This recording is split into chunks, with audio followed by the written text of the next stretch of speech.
были проблемы, как бы она рвала, обращаясь в больницу, сдавала анализы, делали капельницу, отпускали домой. Ну, как бы все проходило. Повезли ее в больницу, в Феодосию.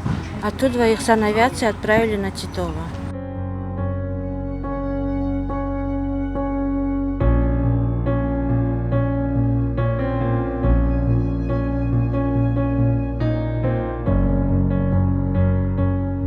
Когда я сейчас к ней в палату зашла, она мне говорит: Тизи, я ж тебе забыла сказать, я ж хожу на танцевальную. Ее сейчас как бы постригли, она переживает за это. Она маму успокаивает, не себя, а мама говорит: Анашка, не плачь, все будет хорошо.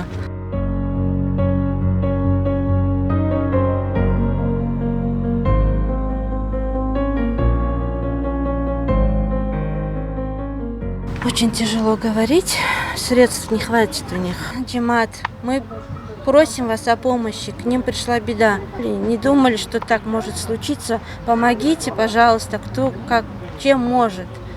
Поддержите нас, пожалуйста.